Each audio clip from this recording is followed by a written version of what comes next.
Let's do a final question on the resurrection then, Dr. Craig. This questioner says, I was once discussing with my friend about the resurrection. The main core of the argument was this. 1, if Jesus resurrected, then he is God. 2, Jesus resurrected. 3, therefore Jesus is God. So I've had this discussion many times and discussed the various evidences that show Jesus had resurrected.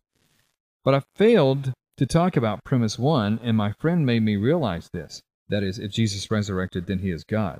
I thought about it, and it does seem that the most we can deduce from Jesus' resurrection is that he had supernatural powers that would allow him to rise from the dead, but it doesn't follow that he is the God of the universe. Am I missing something vital here? Please point it out, because it seems that premise 1 involves some sort of bloated conclusion. If Jesus resurrected, then he is God. Is there a way to prove the premise that if Jesus resurrected, then he is God? I think he's right in thinking that this is a bloated conclusion and that this is far too facile to simply say that because Jesus resurrected, he is God. I think the proper way to formulate the argument is to say that if Jesus is raised from the dead, then this represents a divine vindication of Jesus' radical personal claims, whereby he put himself in the position of God, so that the resurrection is God's vindication of those allegedly blasphemous claims for which Jesus was crucified. And then I think the resurrection does, in fact, serve as a confirmation of Jesus' divinity by this indirect route. So it tends to verify Jesus' truth claims. Right. And Jesus claimed divinity, John 8:58 and so forth. So that would vindicate Christ's claims. He's asking that the most it could prove would be that Jesus had supernatural powers and was able to somehow resurrect. Right. He's thinking here that anyone who can rise from the dead must be endowed with some great supernatural powers and abilities, and obviously that wouldn't prove deity, that wouldn't prove divinity.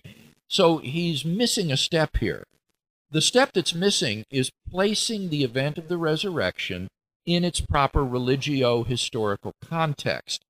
It is the religio-historical context of an event which will reveal to us the meaning, and in particular the religious significance of the event. And that's why it's important to see the event of the resurrection in the context of Jesus' own unparalleled life and ministry, and his allegedly blasphemous claims for which he was crucified.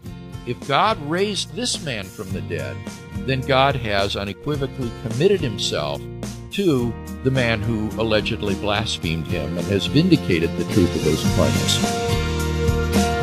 Thank you so much for listening to Reasonable Faith with Dr. William Lane Craig, and we'll pick it up there next time and answer some more questions that we receive at reasonablefaith.org. One more time, if you would like to start a Reasonable Faith chapter in your area, information is at reasonablefaith.org. And by the way, if you appreciate the information that you get at reasonablefaith.org and you would like to see these podcasts continue and see us branch out even further, then be a partner with us. You can find out how when you go to reasonablefaith.org. Your financial and prayer support means a great deal to us. That's reasonablefaith.org, and we'll see you next time on Reasonable Faith with Dr. William Lane Craig.